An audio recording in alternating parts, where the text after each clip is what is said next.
Jesus diz: eu sou o pão da vida. Está lá em João capítulo 6, versículo 35, né? Que diz assim: declarou-lhes, pois, Jesus: eu sou o pão da vida. O que vem a mim jamais terá fome, e o que crê em mim jamais terá sede. Bom, em que contexto Jesus fez isso? Jesus, você conhece, ele multiplicou pães e peixes, ele fez 2 grandes multiplicações e alimentou o povo. Então, espalhou, né? O povo que estava com fome falava: tem um homem ali que ele multiplica pão. E certa vez a multidão veio atrás dele só pensando na comida. E aí Jesus falou: vocês estão me procurando não porque vocês querem ouvir o que eu tenho para dizer, vocês estão me procurando porque vocês querem que eu dê comida para vocês. E aí eles ficaram bravos com ele, começaram: mas que sinal você tem para nos dar que você é o Messias, né? E aí Jesus, ele entrou nessa e eles disseram, inclusive: olha, o nosso pai, né, do céu, ele mandou o pão do céu, que era o maná, né? Maná, que era aquele pãozinho que descia do céu durante o período do deserto. E aí Jesus falou assim: olha, eu sou o pão que desceu do céu, o verdadeiro pão que desceu do céu. E aonde que Jesus queria chegar com esse tipo de conversa? Ele queria dizer para eles que não existia simplesmente a fome dos alimentos físicos, porque esse qualquer um podia dar para eles, mas saciar a fome de quem tem outras fomes, como a fome emocional, como a fome espiritual, só ele podia dar. E aqui, Vilela, assim, é engraçado, né? Porque as pessoas, elas acreditam que dinheiro vai trazer felicidade. Mas quantas pessoas podres de rico que você conhece que tiraram a vida? Pois é. Ou que estão em depressão, né? Artistas famosos que chegaram no auge, na fama, mas que permaneceram vazios, né? Então, a verdade é que Jesus queria dizer: olha, eu sou mais do que aquele que vai prover comida para vocês. Eu sou o pão do céu que vai alimentar a sua alma e o seu espírito. Então Jesus estava querendo dizer com isso que era ele que podia trazer respostas que ninguém tem, satisfação que nenhuma outra pessoa no universo pode dar, porque você pode achar que a tua felicidade depende de uma mulher. Existem pessoas que falam: se ela me deixar, minha vida vai acabar. Cara, não é assim. A única pessoa no universo que é fundamental e é essencial para que você seja pleno é Jesus. Eu vivo há 42 anos de casado. Eu vivo muito bem, eu sou apaixonado pela Lília, ela por mim, mas eu nunca seria capaz de dizer: sem você eu sou incapaz de ser feliz, porque isso seria uma afronta para Deus. Porque na verdade Cristo é aquele que vem para preencher o vazio. E hoje nós estamos vivendo num tempo em que as pessoas estão cheias de milhões de amigos, mas estão solitárias. Quantas pessoas você conhece que vieram aqui tirar a vida? Você sabe que tem gente que vinha aqui e que tinha um monte de respostas e que provavelmente não aguentou a dor. Então, assim, quando Jesus fala isso, ele está dizendo: eu sou capaz de acabar com o vazio existencial que tem na vida de todo mundo. Você já pensou que Deus tocou a terra? Que o Deus eterno se engarrafou dentro da dimensão do tempo? Você já pensou nisso? Você já pensou que o Criador do universo se tornou uma criatura? Que o Todo-Poderoso se tornou indefeso? Porque quando Jesus nasce, ele teve que ficar no colo da mãe. Ele teve que ser aleitado, teve que ser alimentado, teve que aprender a andar, aprender a falar. Quer dizer, o Todo-Poderoso, ele se esvaziou, como diz Filipenses, para que ele pudesse entender a minha, a sua realidade. Então, quando você está sozinho, quando você está, sabe, desesperado, está angustiado, está deprimido, ele sabe o que você está passando, porque ele passou isso tudo. A Bíblia diz que lá no Getsêmani, ele diz: a minha alma está angustiada até a morte. Fiquem aqui comigo, orem por mim. E os discípulos dormiram. E ele disse: vocês não puderam nem resistir uma hora. Por que ele estava tão sozinho? Porque ele tinha que entender o que é a solidão. Então a Bíblia fala que ele em tudo foi tentado exatamente como nós, contudo sem pecado. Então assim, Jesus é extraordinário, ele é aquele que mata a fome muito mais do que no nosso corpo. As pessoas às vezes têm um entendimento errado sobre Jesus encarnado, né? Como se ele fosse indestrutível e ele fosse super poderoso. Não, ele teve a experiência de ser humano mesmo, né? Não, a Bíblia fala que ele se esvaziou. A palavra é kenosis. Kenosis é o esvaziamento completo. Ele não deixou de ser Deus. A sua identidade divina continuou sempre. Mas se ele tomasse uma espada no meio do peito, ele sofreria. Tanto é que morreu. Sentiria dor, exatamente. Tanto é que morreu quando foi crucificado. É. Então veja, ele se esvaziou. Ele abriu mão de todos os atributos divinos. Deus é onipresente, está em todo lugar. Jesus não podia estar em dois lugares ao mesmo tempo. Deus é onisciente. Jesus não sabia de tudo. Ele disse que nem o filho e nem os anjos sabiam o dia da volta dele. Hoje ele já sabe, mas naquela hora ele não sabia. Então, ele abriu mão da onipotência, da onipresença e da onisciência. Agora, por que ele abriu mão disso tudo? Para que ele enfrentasse as guerras que eu e você enfrentamos como homem. E na teologia a gente fala sobre a união hipostática, que significa a união do homem com Deus. Ele é 100% homem e 100% Deus. Ele não é um semideus e não é um super-homem. Jesus, ele não era mais forte do que qualquer um de nós. Ele tinha a força média das pessoas da sua época. Ele não atravessava paredes. Não. Não enquanto estava com o corpo humano. Claro. Depois que ele ressuscitou, aí ele atravessou a parede. Agora, o que eu acho mais lindo de tudo isso... Mas e em relação a sentimentos? Não esquece que você vai falar, pastor. Todos os sentimentos que nós enfrentamos. Medo, tristeza, amor, rejeição, tudo. Muitas vezes sentiu. Ele sentiu tudo isso. Quando ele curou os 10 leprosos. Só um voltou. Ele falou, onde estão os outros? Rejeição. Ele sentiu tudo que eu e você sentimos. Por quê?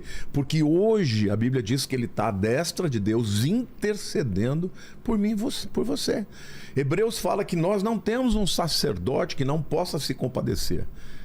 Porque o nosso sumo sacerdote, ele intercede por nós, mas passou por tudo que nós passamos.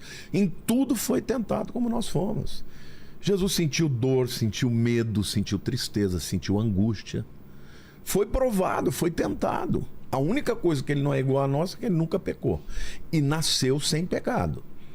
Ele não tinha o pecado no corpo dele, porque se ele tivesse, ele não podia ser o sacrifício perfeito para morrer no nosso lugar.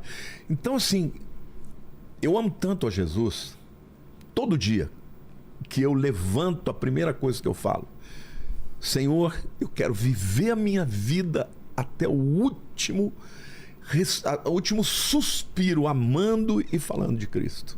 Não tem nada que eu ame mais falar do que Cristo, porque Ele é o único que pode mudar, que pode restaurar a história, que pode mudar uma família, que pode fazer um milagre, mas mais do que isso, Ele pode estar com você quando você está sozinho, quando ninguém está sabendo o que você está sentindo, Ele está junto de você, sentindo com você. Então, nessa hora, Vilela, a melhor coisa que você pode fazer é invocar o Senhor. Senhor, estou me sentindo sozinho, o Senhor entende o que eu estou sentindo, me visita. Cara, a minha mãe foi uma mãe extraordinária. Minha mãe, aquela mãe italiana, eu fui uma criança muito rebelde, muito traquina, assim, várias vezes já quiseram me expulsar de escola e tal, e minha mãe sempre ali, né? Fui criado no interior. Um dia o diretor da escola falou, vou mandar seu filho embora, estava na 4ª série, porque todos os dias ele foi para a diretoria. Nossa. Todo dia, não adianta. Já fizemos tudo, não tem jeito. Aí minha mãe falou assim, eu vou cortar os 2 pulsos se você fizer isso. Mas eu cresci com um vazio. Um vazio, sentia rejeição do mundo. Cresci numa cidade onde o pobre e o rico estudavam juntos. Meu pai perdeu tudo, eu vi gente chamando meu pai de caloteiro. Eu ia pro pau com os caras, entendeu? Eu ia rolar, eu não tinha medo de nada, apanhava, batia, mas ninguém ia falar e ficar por isso mesmo. Só que eu cresci com ódio no coração. Ódio, eu odiava tudo, odiava as pessoas, adorava quebrar as coisas, adorava fazer tudo de ruim.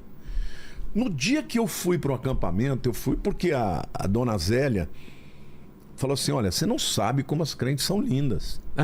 Foi Tô isso que te falando. convenceu. E eu falei pra mim mesmo, eu vou azarar essas crentes. Eu tocava muito violão, era muito bom. Então eu chavecava a mulherada. Falei, eu vou chegar lá, eu vou pegar essas crentinhas aí.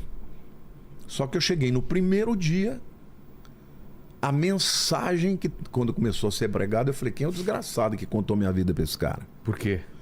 Porque tinha 800 jovens, mas ele estava falando ao meu coração. O Espírito Santo estava falando. E quando ele vem e faz o convite para entregar a vida para Jesus, eu falei para Deus, eu acho difícil que você me aceite. Mas é o seguinte, eu já tentei parar de fumar muitas vezes. Graças a Deus eu nunca pus droga na boca, a não sei o gosto.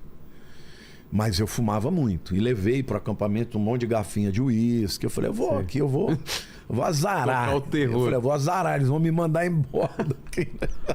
Eu lembro que quando a gente chegou no ônibus, né? Que estava indo para o interior, cada um ia se apresentando, né? Ah, eu sou fulano de tal igreja. Aí eu levantei, eu sou Lamartine Pozzello, sou católico. Já deu um coiço para ninguém me mexer, né? Aí, E nem era católico. Era. Eu já estava buscando a Deus. Porque o que acontece? Eu era do mundão, não tinha religião, mas tinha um pai de um amigo meu, muito querido, era meu aluno de violão, inclusive, que um dia ele me falou, Lamartine, você é um menino tão talentoso, você tem tanto valor. Vamos comigo fazer um encontro. E eu fui fazer o encontro na Igreja Católica, lá na Avenida Pompeia, lá em cima, no São Camilo. E ali eu já comecei a buscar Deus. Então ali, quando eu estava ali, mas eu tinha tantas questões interiores que eu não falava, eu não abria a boca, Vilela. Eu só tocava.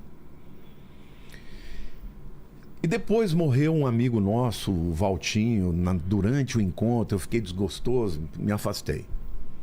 E aí fui para esse acampamento. E lá naquele dia eu falei, se você perdoa os meus pecados, eu quero esquecer que eu fumo. Eu não quero sentir vontade. Se eu sentir vontade aqui, eu vou botar 10 cigarros na boca e vou dizer para todo mundo aqui que Deus não existe. Só que detalhe, eu tinha botado os cigarros e as garrafinhas de uísque dentro daquele bolso. Então, quando eu abria para pegar a roupa... Aparecia? Não aparecia, porque ele estava na parte de cima. Entendi. Eu não via. E eu esqueci do cigarro. Era uma sexta, passou sábado, domingo, segunda, terça, quarta. Na quarta, voltando para São Paulo, nós paramos num posto, ônibus. Eu vi um cara acendendo cigarro e eu comecei a chorar. Putz. Aí eu falei, ele me aceitou. Cara, minha vida... Você nem pensou em... Nenhum, não nem vi, veio vontade, nem veio, nada. não, e outro detalhe, nunca mais pus na boca. Nunca mais senti vontade. Eu não senti nada. Eu digo, eu não tenho direito a acreditar em milagre. Porque eu fumava a bituca do chão. De tanta... Não, eu pedia na rua, ô tio, dá um cigarro aí. É viciado Cara mesmo. de pau, viciado, fumar 2, 3 maços por dia. Nunca mais. E Jesus limpou o meu pulmão de tal jeito que eu faço exame de pulmão. O médico fala, você nunca fumou, tá né? Zerado. Eu falei, já fumei muito. Poxa, mas teu pulmão não parece. Eu falei, Jesus me libertou. Então, assim, a minha relação com Jesus é de amor. É de amor, porque o que ele fez por mim, a partir daí, Vilela, meu relacionamento mudou com meu pai, com minha mãe. Hoje eu choro até em reclame de manteiga. Hoje eu me sinto... Você era durão. Eu tinha ódio. Eu me lembro que às vezes eu andava, depois de me converter, eu andava no centro da cidade, eu olhava assim para aquela multidão, eu falava, Deus, no meio de todo esse povo aqui, o Senhor me ama. É assim que eu me sinto. E esse ódio vinha de onde, então? Vinha de um vazio só? Esse ódio veio primeiro, assim, meu pai tinha 5 filhos. Eu tinha uma irmã 1 ano e 2 meses mais velha que eu. E menina, né? A gente brigava e eu sentava a mão nela. Nossa. E meu pai vinha e sentava a mão em mim. Então essa era a nossa história. Então, quando ela começava a gritar pedindo para meu pai vir, eu já batia nela. Que sabia... Eu vou apanhar, mas já bato antes. E foi assim. Eu tive uma história com 15 anos de idade, porque com 12 anos eu tive uma surra do meu pai por uma coisa que eu não fiz. Entendi. Eu já contei aqui no... Aí gerava... E aí eu prometi pra ele, isso aí vai ter troco. E com 15 anos eu fui pra bater nele, minha mãe entrou no meio e falou só por cima do meu cadáver, e graças a Deus eu nunca mais, não toquei nele, só que dos 15 aos 19 eu nunca mais tive uma relação com meu pai. Às vezes falava assim, você vai voltar em um lugar, mas nunca mais, sabe? Quando eu me converti, quando eu volto, eu abraço meu pai, eu digo, pai, quero te dizer que o senhor tem um novo filho, porque hoje eu entreguei minha vida para Jesus. E ele? Ele ficou assim, católico, né? Filho de italiano. Meu pai tinha sido coroinha na igreja católica, né? Ficou assim, 8 meses depois ele me procura. Filho, vem cá. Aí eu vou no quarto, ele falou assim, eu queria receber o seu Deus. O que eu tenho que fazer? Aí eu falei, mas o que aconteceu? Ele falou, você não é a mesma pessoa. Deus me deu um outro filho, eu quero para mim também. E ele disse, você me batiza? Eu falei, mas eu não sou pastor, mas você vai ser. E a primeira pessoa que eu batizei foi meu pai. Olha só. Então o que eu quero dizer, Vilela, é que Jesus é Deus, o Deus Todo-Poderoso, que veio a esse mundo para entender a nossa realidade. Ele sente a nossa dor, ele sabe o que a gente está passando. E ele não quer só alimentar, ele ensinou a gente a pedir a Deus a provisão do pão material. Né? O pão nosso de cada dia nos dá hoje. A oração do Pai Nosso fala sobre isso. Mas ele não é o pão só para o corpo, ele é para a alma, para as dores, para as tristezas, para as angústias, para o medo. E é o pão da vida, que alimenta o vazio também, né?